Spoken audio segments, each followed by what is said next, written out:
¿Qué tal? Muy buenas noches, bienvenidos a Noticias 22. Soy Karen Rivera y me da mucho gusto acompañarlos en este programa especial dedicado a la ciencia que espero disfruten mucho. Comencemos con uno de los hallazgos más importantes del año, la presencia de agua en la superficie lunar. Nivada presenta. Okay, retro, go. Fido, go. Guide, go. Control, go. Telcom, go. Jinsei, go. Ecom, go. Surgeon, go. Capcom, we're go for undocking.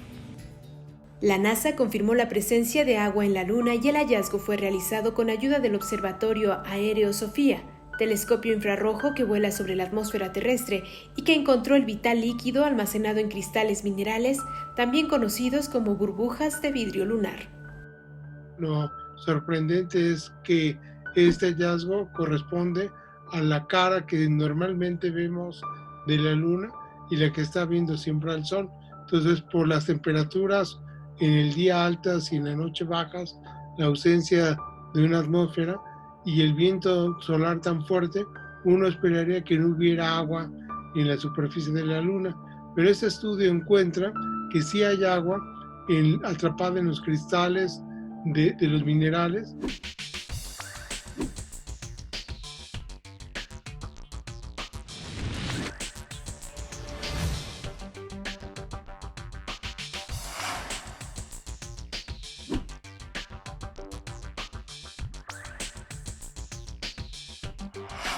Para poderla liberar se requiere calentar el suelo a temperaturas por arriba de los 200 grados centígrados. Las cantidades de agua que hay en esos minerales es baja. Hay más agua en los minerales de las arenas del desierto del Sahara que lo que tendría la superficie de la Luna. Y otro estudio encontró que en la cara de la Luna, que también apunta a la Tierra y al Sol, hay zonas sombreadas donde no incide la luz solar y que la temperatura en estas zonas es muy baja y que permite la formación de hielos que podrían estar a unos centímetros de la superficie, y esa concentración de hielo podría irse incrementando conforme uno se acerca a los polos.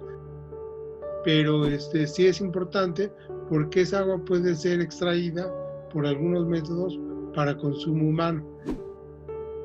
En el segundo estudio, el agua encontrada en lo que los científicos llaman trampas frías en los polos demostró que aproximadamente 40.000 metros cuadrados de la superficie lunar tienen la capacidad de atrapar el compuesto. Esta sustancia podría ser utilizada por humanos para consumir y producir oxígeno en misiones futuras al satélite natural del planeta.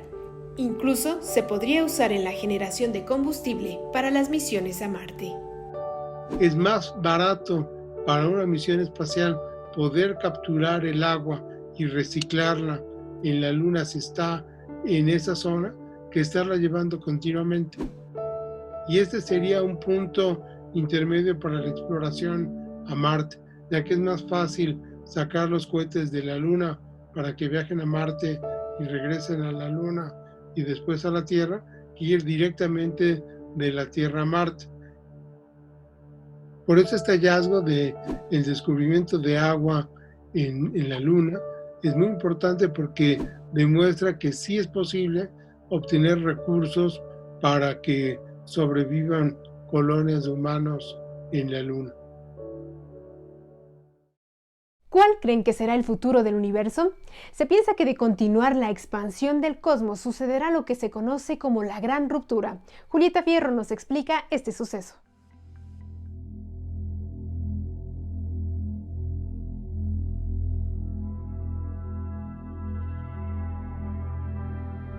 Vivimos en un universo en expansión, se está dilatando el espacio y el tiempo.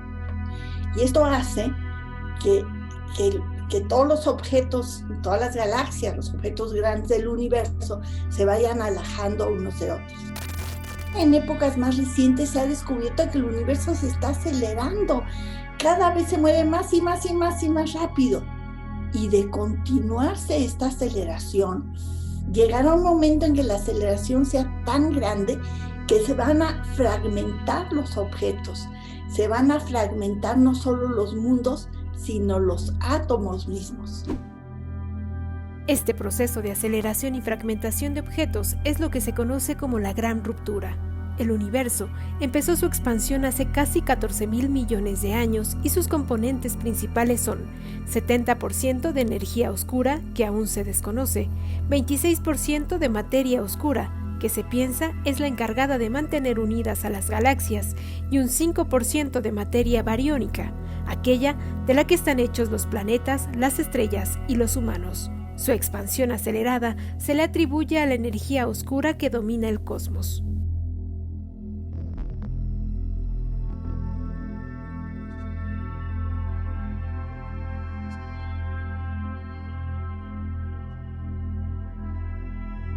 Entre los escenarios relacionados con la expansión acelerada del universo se encuentra la fusión de la Vía Láctea con Andrómeda.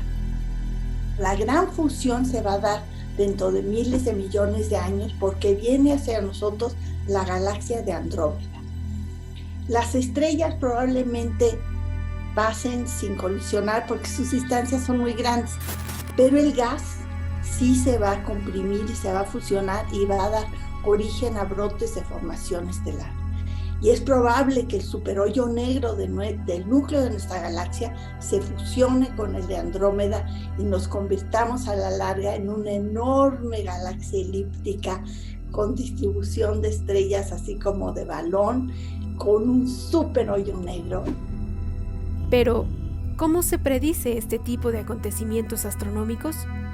El espacio no cuenta con un sistema de coordenadas, pero alberga un 0.005% de luz, que es la radiación que le permite a los astrónomos estudiar la evolución y posible final del universo. Se puede medir la posición de nuestra galaxia, la posición y la velocidad de Andrómeda y saber que están por fusionarse. Porque podemos medir las velocidades de los astros con mucha precisión. Es como si tú escuchas el metro. Estás en el andén, si cierras los ojos, sabes si el metro se acerca o se aleja, nada más por el sonido. Pues la luz de los astros también se modifica si se acercan o se alejan de nosotros.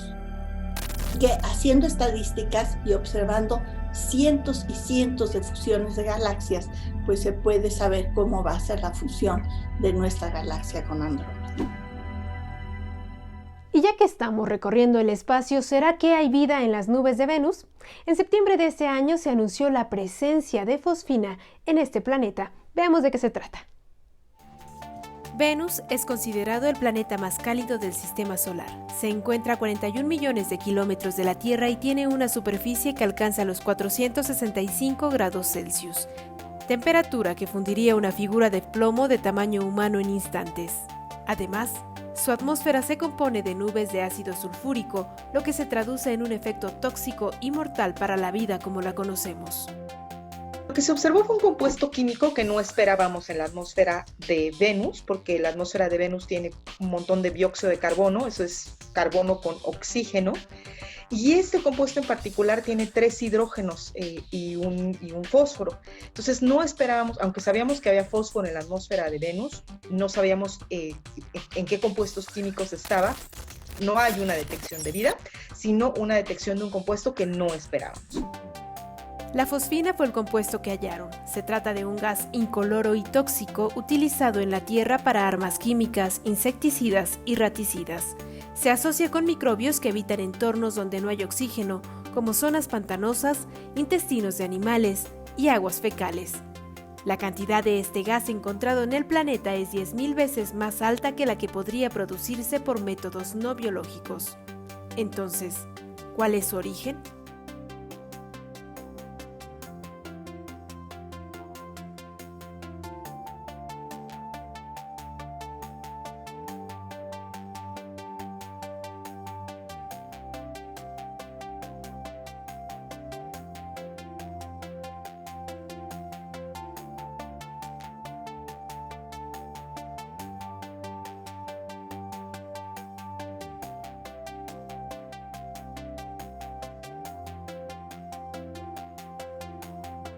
No pueden explicar la abundancia, es decir, la cantidad que se midió de fosfina o fosfano, también, que también se le llama, en la atmósfera de Venus. Entonces, la pregunta es si no podemos explicarlo por todas estas reacciones, una de dos, o bien hay una serie de reacciones químicas o de compuestos de Venus en Venus que no estamos entendiendo, o puede ser un compuesto derivado de algún organismo vivo, porque aquí en la Tierra pues la fosfina está justamente relacionada con la vida, aunque también es un misterio en la Tierra.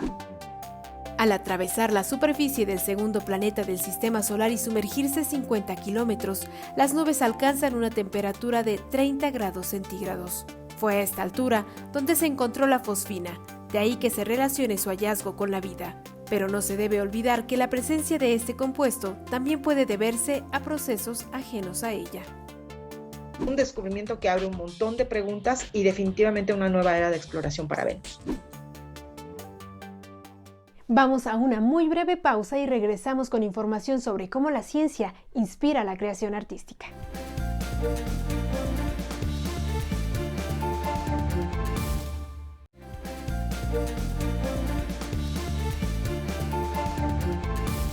Continuamos en Noticias 22. El bioarte es una forma de creación artística basada en el trabajo directo con la vida. El creador de este concepto, el brasileño Eduardo Kac, nos explica cómo funciona. Alba se diferenció de los demás mamíferos de su especie por el tono verde fosforescente que proyectaba bajo la oscuridad. Esta coneja fue modificada genéticamente por propuesta de Eduardo Kac, quien la presentó como obra de arte con el nombre JFP Pony, la coneja de la proteína verde. El proyecto, que hace 2 décadas causó revuelo, se convirtió en la creación más reconocida del artista brasileño. Pero, ¿es posible utilizar a la vida como material biológico y al mismo tiempo como material artístico? Esa es la propuesta del bioarte o arte transgénico. El arte transgénico abre la posibilidad de editar el genoma para producir nuevas formas de vida como arte. Es una forma de arte que después de más de 20 años está bien claro que se trata de arte y no de otra cosa, ¿no? Es una cuestión también de comprender que el hombre no es el centro del universo.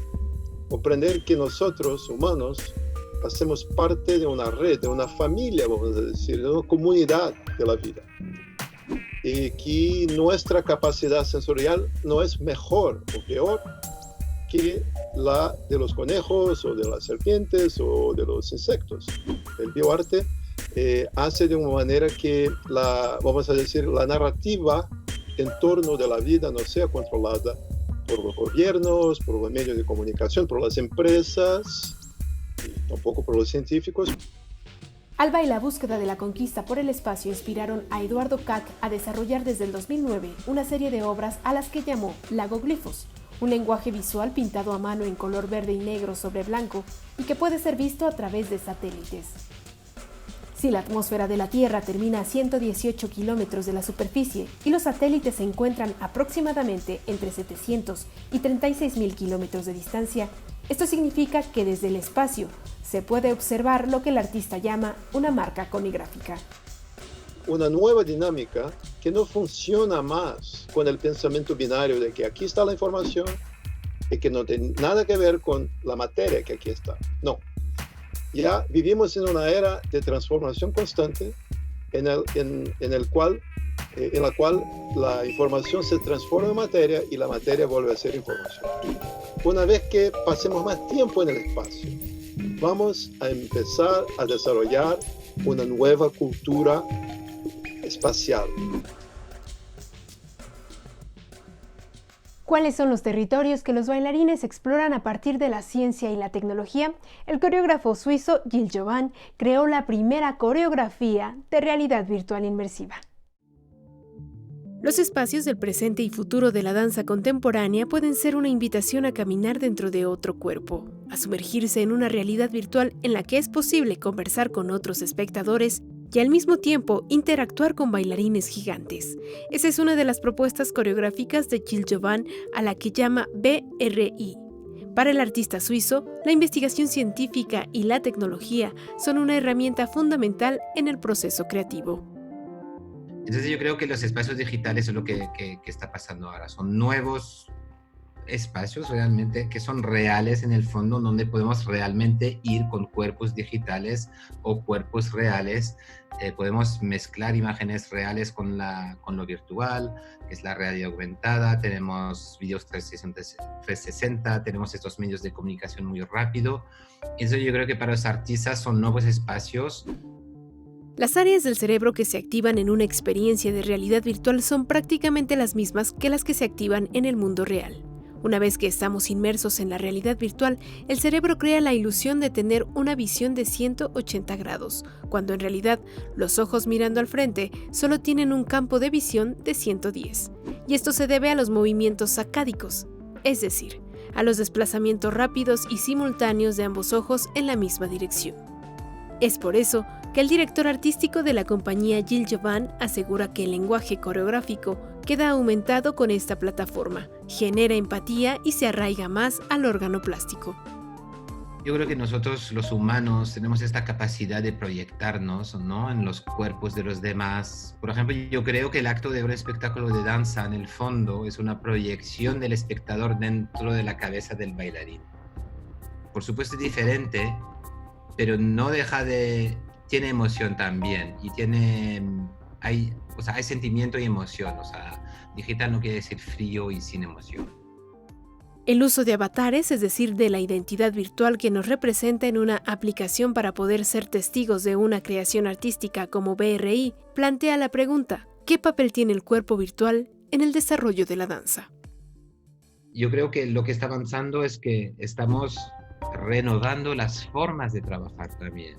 Quizás hay un montón de tecnología en los espectáculos, pero no se ve. Está en escena, está detrás, están las máquinas que mandan las luces o a que se mueven los decorados. Ya llevamos mucho tiempo con la digitalización. Ahora la diferencia quizás es que podemos entrar en esos cuerpos virtuales, podemos cambiar nuestra apariencia y meternos un cuerpo virtual para reemplazar un avatar diferente. Podemos jugar más con la cuestión de identidad, todas estas cosas ya se hacen accesibles. Lo que me interesa con los científicos es más que sus lenguajes o sus estrategias. O sea, las estrategias científicas son muy interesantes y creo que nuestras estrategias artísticas también les interesan.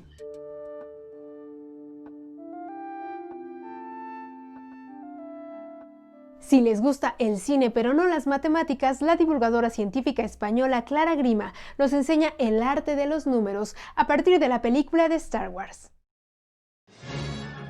Imaginemos que vivimos en la República Galáctica de Star Wars y que sufrimos un ataque de la Federación Virtual en donde el emperador tiene los rostros de las plataformas digitales y utiliza algoritmos para acabar con la paz social.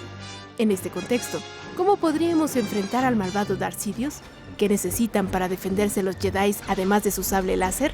La matemática española Clara Grima tiene la respuesta. El poder, haciendo un poco una analogía con Star Wars, el poder, la fuerza de los del imperio son las matemáticas. Fíjate que ahora Amazon, como tú has dicho, Amazon, Facebook, Google, todas estas grandes tecnológicas tienen un control del mundo fascinante, de hecho hasta de las elecciones democráticas, ¿no? Porque ellas pueden en algún sentido hackear cerebros mandando mensajes en las redes sociales, o sea que tienen un poder impresionante y es un poder que han conseguido sin violencia, no han hecho una guerra para invadirnos y sin democracia, tampoco hemos votado que sean ellos los que dominen el mundo, entonces nos han invadido de una forma silenciosa y sus herramientas son matemáticas, tienen unos algoritmos matemáticos, algunos los conocemos más o menos como Google y otros son desconocidos, ¿no? Como la fórmula secreta de la Coca-Cola, pero hay que decir que son maravillosos. Hay un poder, ¿no? Que los señores oscuros, por decirlo de alguna manera, usan las matemáticas para controlar la información. Pero luego están los Jedi, ¿no? Los que usan las matemáticas, el poder y la fuerza para hacer cosas maravillosas. O sea, las matemáticas pueden ser herramientas peligrosas, pero son la herramienta seguro más humanitaria que hay ahora mismo. Los algoritmos que utilizan las plataformas digitales como Facebook y Twitter controlan la información que recibimos en nuestro muro de noticias, de acuerdo con nuestras publicaciones y relaciones virtuales. Por este motivo, los internautas atravesamos por lo que se conoce como un espejismo de la mayoría, es decir, un fenómeno que provoca que en un entorno social la mayoría de los integrantes perciban normal un comportamiento que no lo es, como el xenofóbico, machista y homófobo. Por ejemplo, si hay una red social de 14 usuarios, la aplicación selecciona a los 3 más influyentes para difundir la información que se requiere, y aunque los 3 seleccionados solo representan el 22% del total, su influencia es tal que los demás terminarán por seguir sus acciones. Todo ese discurso de la ultraderecha, por ejemplo, se basa en unos datos que son falsos. O sea, y son muy fáciles de contrastar. Lo que pasa que claro, el ciudadano de a pie pues está en su vida, trabajando, sus cosas, no tiene tiempo de contrastar esos datos, ¿no? Que sería lo ideal. Entonces, los Jedi tendrán que utilizar la fuerza numérica para enfrentar al emperador. Pero si los Jedi somos todos los usuarios de las plataformas digitales y redes sociales, primero tenemos que reconocer que existe un término que no está en el diccionario de la Real Academia de la Lengua Española, pero que propuso el científico estadounidense Douglas Richard Hofstadter para referirse al analfabetismo matemático: el hombre anumérico. Y el anumerismo pues es una cosa muy común y muy extendida y es muy peligrosa, porque todo el mundo va al banco, todo el mundo hace compras, hace inversiones y estaría bien que todo el mundo más o menos manejara, al menos tuviera una cultura básica en matemáticas para enfrentarse al día a día. Y también porque si somos anuméricos somos muy manipulables, o sea, las personas que tienen algún conocimiento matemático son menos manipulables y más libres para elegir. Y por supuesto, la recomendación de Clara Grima es que las matemáticas nos acompañen.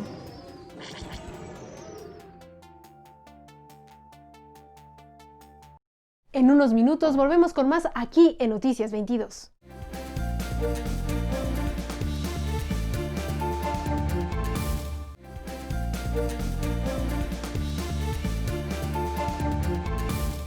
Continuamos en Noticias 22.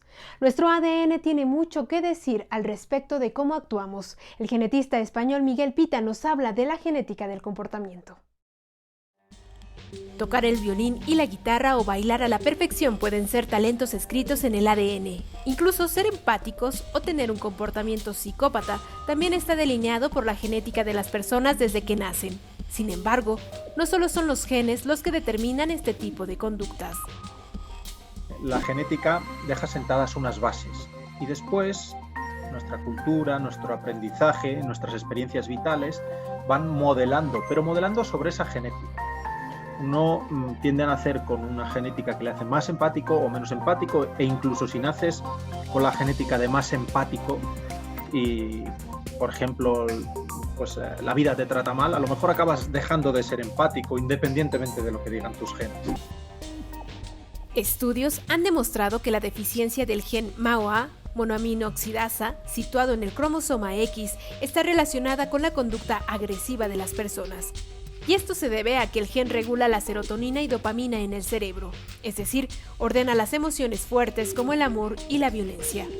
Pero pensemos que el cuerpo humano es un edificio en el que la genética ocupa el lugar de los cimientos y la base sobre la cual las experiencias cotidianas y la educación terminarán de construir la personalidad de cada individuo. Igual que construye tus pulmones sutilmente distintos que los de otra persona, igual que construye tus ojos o tus orejas sutilmente distintos que los de otra persona, pues hace lo mismo con el cerebro y eso se traduce en ciertas predisposiciones en el comportamiento. Nuestros genes tienen algo preparado para nosotros, algo que luego nosotros podemos crecer, acrecentar, disminuir o incluso destruir, pero tienen algo ya preparado. Yo creo que ese es el gran descubrimiento. ¿Y cuál es el papel de la genética en el desarrollo de talentos como el musical? ¿Será que quien lo decida puede ser el nuevo Mozart? Al hablar de Mozart es un ejemplo perfecto, estamos hablando de un genio, es decir, todos podemos tener unas habilidades de nacimiento más grandes o más pequeños para la música.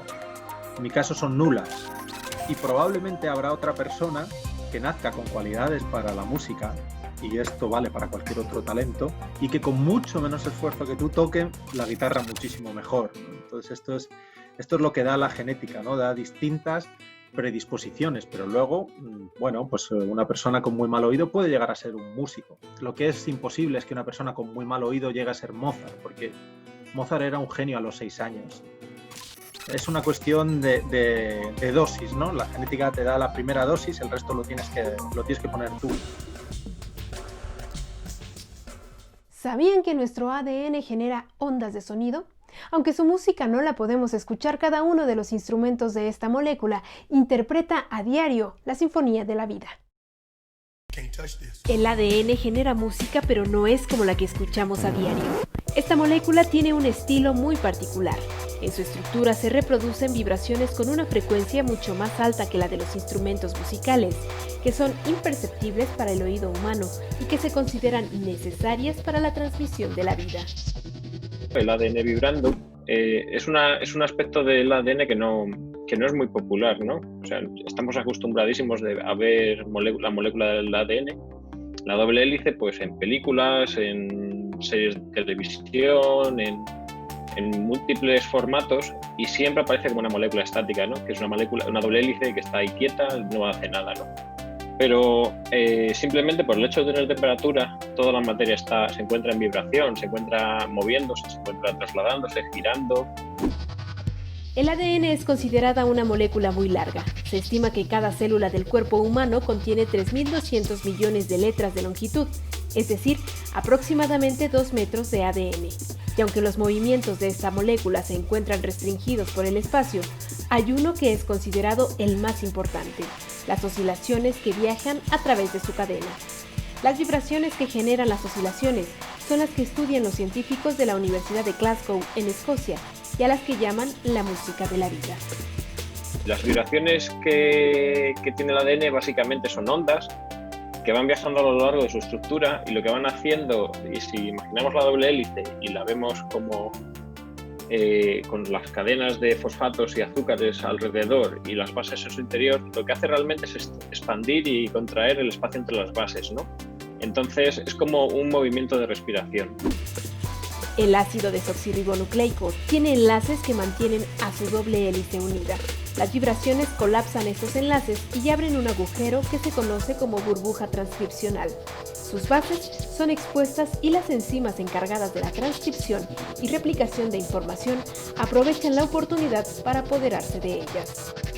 Cuando una orquesta empieza a tocar, todo el mundo se pone a bailar, pues cuando estas vibraciones aparecen y abren el ADN y muestran toda su información, es cuando toda la maquinaria celular se pone a bailar y a organizarse para copiar y transcribir la información. Pero, ¿por qué son importantes estas vibraciones en los procesos biomoleculares? La respuesta es porque estas ondas de sonido son en parte donde inicia la vida.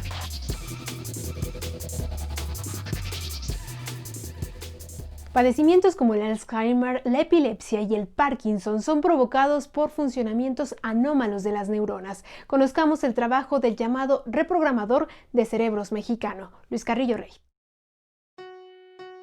¿Imaginan tocar el piano solo con el cerebro? La idea no es tan descabellada. Si se detectaran los grupos de neuronas que permiten tocar el piano con las manos y se activaran por medio de láseres, se podría programar el cerebro para ver algo que en realidad no está frente a nuestros ojos. Desde hace más de 10 años, Luis Carrillo Reed, investigador del Instituto de Neurobiología de la UNAM, estudia el comportamiento de grupos neuronales a través de la técnica de optogenética y microscopía de doble fotón. Esta microscopía de doble fotón utiliza un solo láser, para que podamos ver la actividad de las neuronas. Y el principio básico de esta microscopía de doble fotón es que 2 fotones inciden en una molécula, lo cual permite que esa molécula emita cierta fluorescencia, y a través de esa fluorescencia podemos medir indirectamente la actividad de las neuronas. Se pueden utilizar este conjunto de técnicas de imagenología y de optogenética, que es esta tecnología para activar a las neuronas por medio de la luz, para ver precisamente qué neuronas están haciendo algo en alguna función cerebral y después manipular las neuronas que nosotros decidamos activar.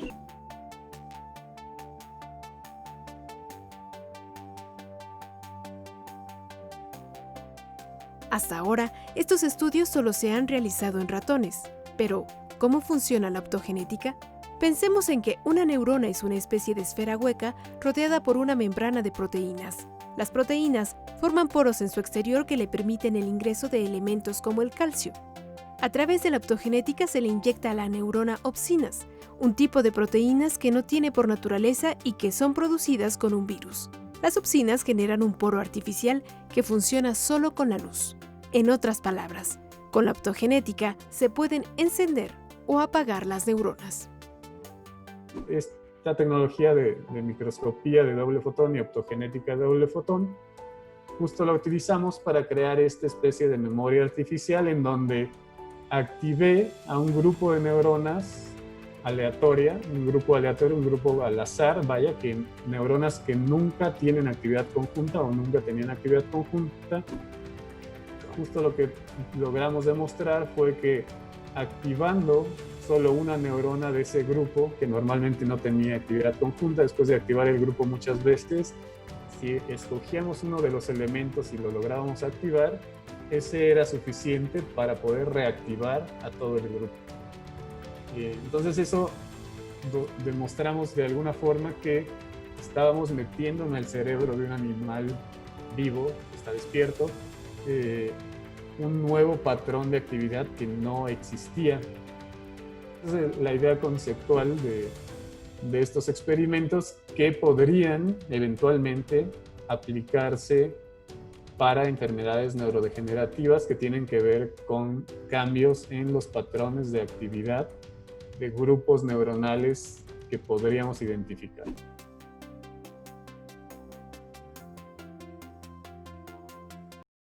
Vamos a una muy breve pausa y regresamos con más dosis de ciencia.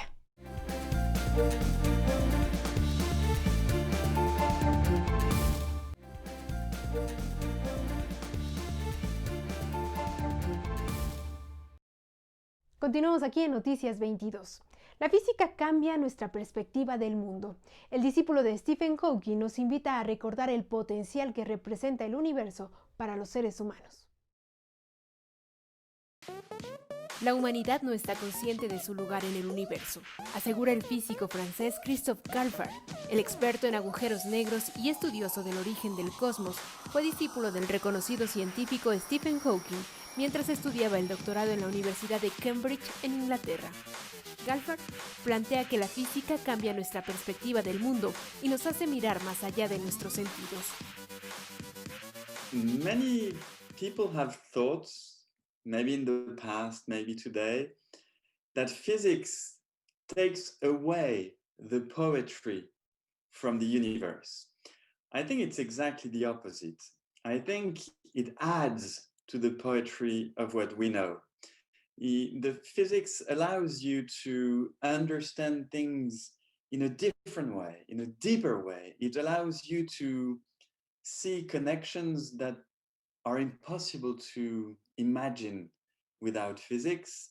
It allows you to understand a story, the story of life, the story of our reality. It allows you to question things that you may have taken for granted for a long time, but when you look at them through the eyes of the physicists, they become almost magical.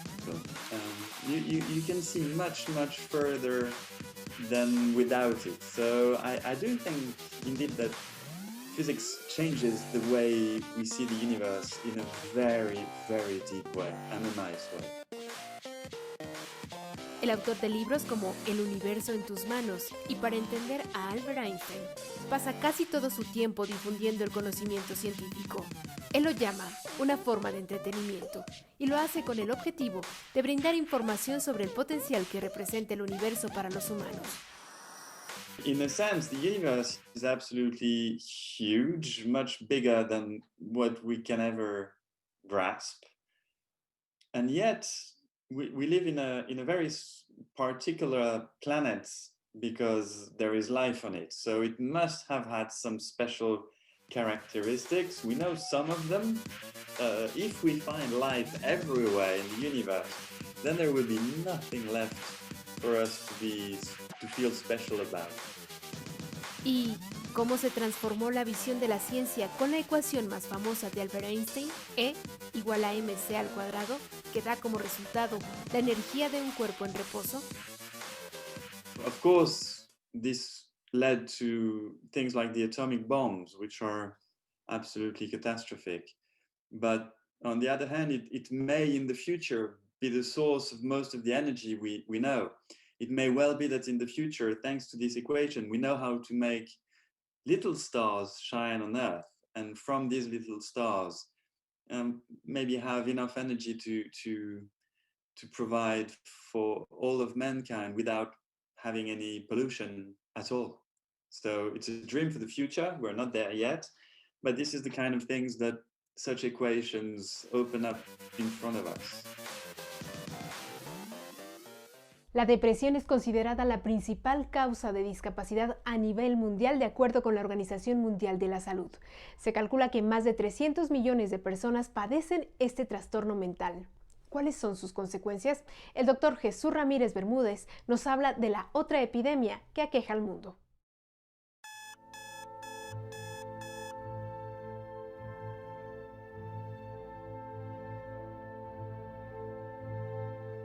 Dolor es un tema que está muy relacionado con la depresión, porque en primer lugar, la mayor parte de las personas que tienen depresión se quejan de dolor. Dolor en la cabeza, dolor en la espalda, a veces se les diagnostica fibromialgia, a veces colon irritable, a veces migraña. Técnicamente hablando son como comorbilidades que están ahí, ¿no? Y tienen mucho que ver con este fenómeno de inflamación que conecta de alguna manera estos problemas físicos, que a veces así les llamamos, y estos problemas emocionales como la depresión están conectados por la inflamación, ¿no?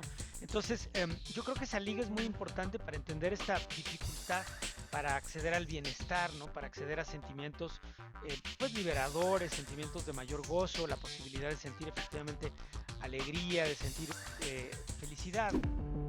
Cuando el cerebro responde a una infección, enfermedad o trauma como el cáncer o la violencia, el organismo libera unas proteínas del sistema inmunitario conocidas como citocinas, que pueden orquestar un proceso de inflamación en el cuerpo y provocar reacciones perjudiciales en los tejidos del sistema nervioso, de la piel y del aparato respiratorio. De ahí que el fenómeno de inflamación esté relacionado con lo que se conoce como depresión mayor. Y aunque esta relación es una de las dimensiones esenciales para comprender la depresión, existen otros factores que se ven involucrados, como los problemas de intelecto, de sueño y de memoria, así como el estrés social. Y por otra parte también, cómo los problemas sociales pueden producir también inflamación como tal. Niños que son sometidos a maltrato infantil 10 o 20 años después o 30 años después tienen más inflamación en su cuerpo. No es posible que la persona con depresión se convierta en un territorio de conflicto entre quienes creen que la depresión es un problema puramente psicológico y social y quienes creen que es un problema genético, biológico, hormonal, etcétera, porque en realidad todas esas partes de la discusión tienen algo de cierto. Más bien depende qué tipo de lentes nos ponemos para mirar la depresión. De acuerdo con la Organización Mundial de la Salud, cada año se suicidan cerca de 800,000 personas por depresión y se considera la segunda causa de muerte entre el grupo etario de 15 a 29 años. En México, 9 de cada 10 habitantes ha presentado alguno de los síntomas que engloba este padecimiento. Este problema que no tiene que tampoco normalizarse, ¿no? Decir como, pues somos una sociedad deprimida y el 7% de la gente va a estar discapacitada por depresión, con ausentismo laboral, con deserción escolar, ¿no? Y simplemente los vamos a catalogar como personas que se hacen pasar por víctimas y que no le quieren echar ganas. Eso en realidad no nos sirve de nada. Faltan psicoterapias, ¿no? O sea, no hay quien provea esos servicios, ni siquiera a veces en los hospitales más especializados. Entonces, yo creo que esta es una deficiencia que otra vez la pandemia la revela, la pone ahí. Ahorita todos hablamos de las olas de la pandemia y de la ola que tendrá que ver con la salud mental, pero los sistemas de salud en México y en el mundo no están preparados para atender todo eso y nunca lo han estado. O sea, las personas que tenían ese problema lo vivían de forma marginal. Ahora a lo mejor cobra un poquito más de visibilidad. Espero que eso se traduzca en un apoyo en la esfera de la salud pública y también en un debate, ¿no? Que nos concierna a todos y no nada más al individuo que sufre.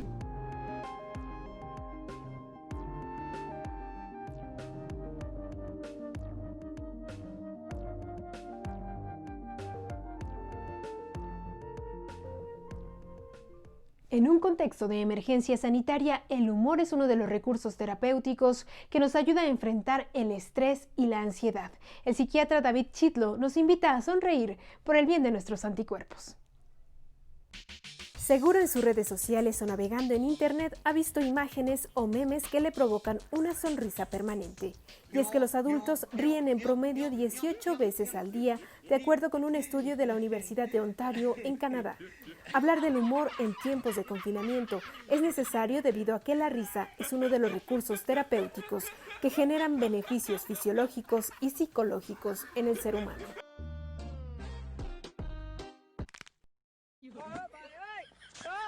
Lo que hace el humor, igual que la música, igual que algunas otras actividades en el ser humano, es generar la producción de endorfinas y de encefalinas. Y estas son sustancias que nos ayudan a estar no solamente de mejor ánimo, sino más concentrados, más alertas y en una mejor disposición inclusive para tomar mejores decisiones. El humor es una manera en la cual no solamente podemos lidiar psicológicamente con algunas de las situaciones que nos tienen angustiados y nos tienen preocupados, sino que es una manera en la que generamos que nuestro cerebro y nuestro sistema nervioso en general produzca estas sustancias que además facilitan la comunicación cerebral entre distintas áreas. Cuando ríe, activa el hipocampo, estructura del cerebro que regula los estímulos, la memoria, las emociones y el aprendizaje. El ritmo cardíaco aumenta casi al doble y el organismo libera de forma natural neurotransmisores relacionados con la felicidad, el bienestar y el placer que ejercen un efecto analgésico en el cuerpo parecido al de la morfina. Además, produce inmunoglobinas, es decir, anticuerpos que ayudan a la protección contra bacterias y virus. También reduce los niveles de cortisol y epinefrina, causantes del estrés.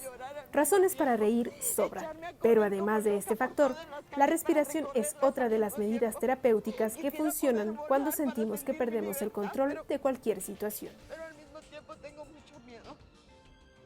Miedo de lo que me espera aquí afuera. La gente tiene que poder voltearse a ver a sí misma e identificar cuando ya no está pudiendo. Tenemos que poder diferenciar de cuando estoy un poquito harto y cansado y entonces el descanso también es oportuno. Y cuando ya no estoy pudiendo porque me está rebasando, estrategias respiratorias son muy buenas. La respiración es una muy buena forma de calmarse. Hay muchas formas de respiración. La que nosotros recomendamos es una en la que se inhalan 4 tiempos, se aguanta la respiración 4 tiempos y se suelta en 8 tiempos. Y hacer esto de manera repetida hace que haya cambios neurofisiológicos y fisiológicos que permiten que el corazón lata de manera más lenta, que el metabolismo funcione de mejor manera. Y hacer esto de manera repetida funciona muy bien. En situaciones de riesgo como la que enfrentamos, el miedo a la muerte o al contagio puede generar una parálisis mental. Esto significa que no se puede pensar adecuadamente y se toman decisiones erráticas, lo que puede provocar problemas de salud. Para estos momentos, el Dr. Chitlo recomienda empoderarse como ser humano. Es necesario empoderarse nuevamente y una de las mejores formas de hacerlo es activarse, es hacer algo y sobre todo hacer algo por los demás. Esta sensación de que no puedo hacer nada es falsa. Hay muchísimo que podemos hacer para ayudarnos a nosotros mismos, para ayudar a la gente que queremos y para ayudar a la gente en general. Entonces sí va a ser importante que la gente busque esos recursos, tanto fuera de lo profesional, como yo lo decía, la música, la lectura, actividades recreativas, actividades lúdicas que pueden ser súper útiles, el humor, ¿sí? Pero en otros casos van a tener que recurrir a la ayuda profesional para poder salir adelante de estos problemas. Las pandemias, igual que muchas otras crisis, generan un problema porque todos estamos viviendo al mismo tiempo. No es que algunos podemos decodificar o estamos con menor incertidumbre que otros, pero este acercamiento emocional permite unir fuerzas, permite sumar, de tal suerte que podamos salir adelante de una mejor manera.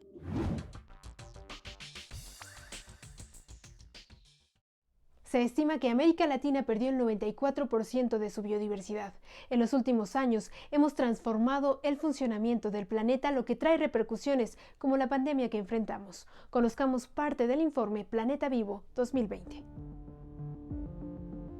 El informe Planeta Vivo es elaborado por más de 120 investigadores y 78 universidades del mundo. Se trata de un documento científico presentado cada 2 años desde 1988 que documenta el estado en el que se encuentra el planeta, incluyendo la biodiversidad, ecosistemas y demanda de los recursos naturales. De acuerdo con el estudio de este año, en las últimas 4 décadas, el mundo ha perdido 68 de cada 100 especies de 20.811 poblaciones de mamíferos, aves, anfibios, reptiles y peces.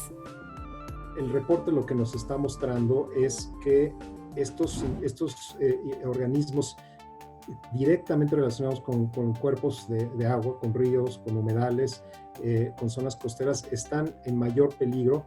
¿Y por qué? Porque hemos estado desviando cauces, los grandes proyectos hidroeléctricos, la contaminación de los cauces, el no proteger el caudal ecológico y los regímenes naturales de los ríos y de las cuencas nos llevan entonces a esta pérdida.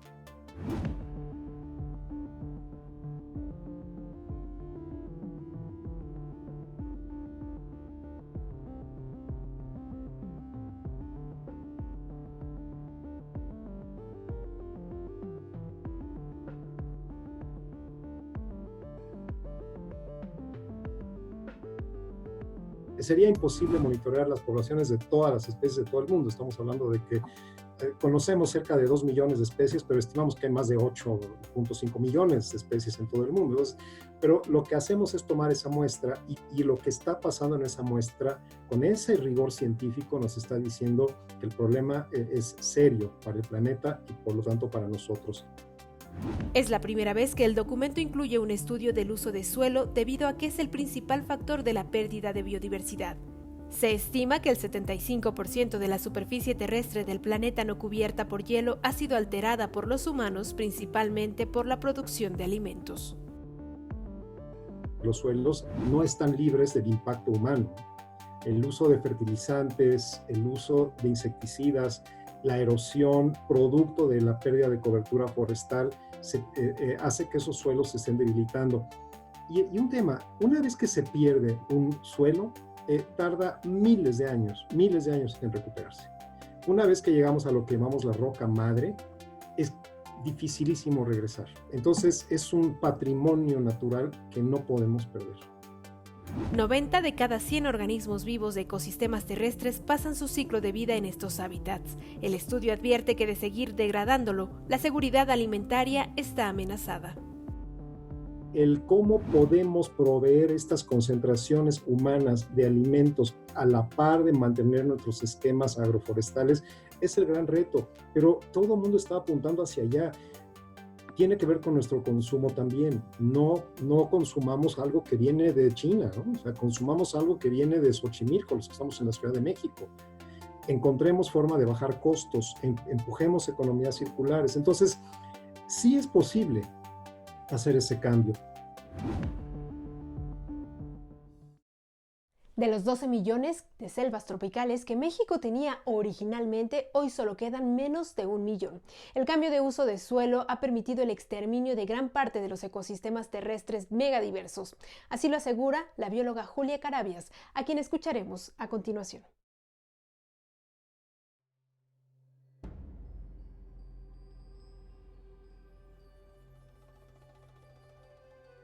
Siempre hemos estado enfatizando mucho que uno de los grandes problemas globales es el cambio climático y estamos dejando de lado otro problema que es absolutamente sustantivo, porque es irreversible además y se trata de la pérdida de la biodiversidad.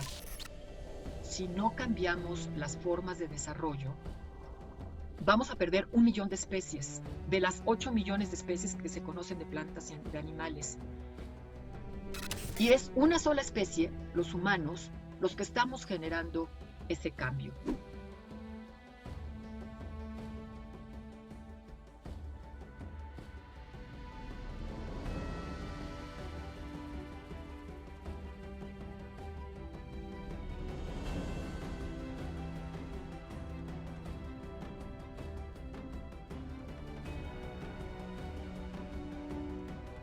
Hemos entrado en un contacto inadecuado, insano, de cómo nos relacionamos con estos hábitos, estas especies.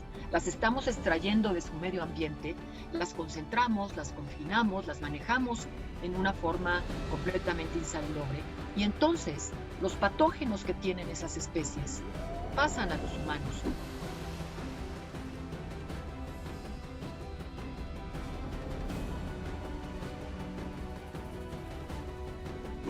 Tenemos que ser mucho más respetuosos.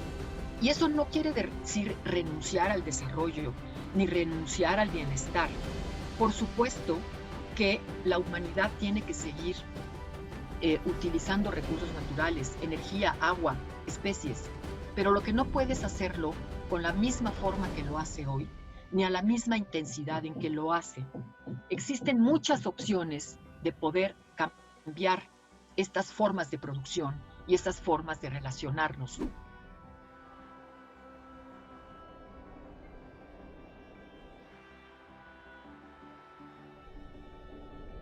Está la política pública viendo en el corto plazo, está viendo cómo generar más economía, más empleos, más ingresos en el corto plazo, sin ver los impactos de largo plazo, porque la planeación se ha perdido dentro de nuestra cultura. La planeación en el largo plazo no es un interés de los gobiernos que pasan corto plazo, porque no se comprometen con las futuras generaciones. Y lo que queda claro en este año, además un año muy emblemático por constituir un año que se están celebrando el 75 aniversario de la Organización de las Naciones Unidas, y que está demostrando que esta intervención humana de cada una de las sociedades, de cada uno de los países, impacta y que no puede tener una solución solamente país por país, requiere de una solución global.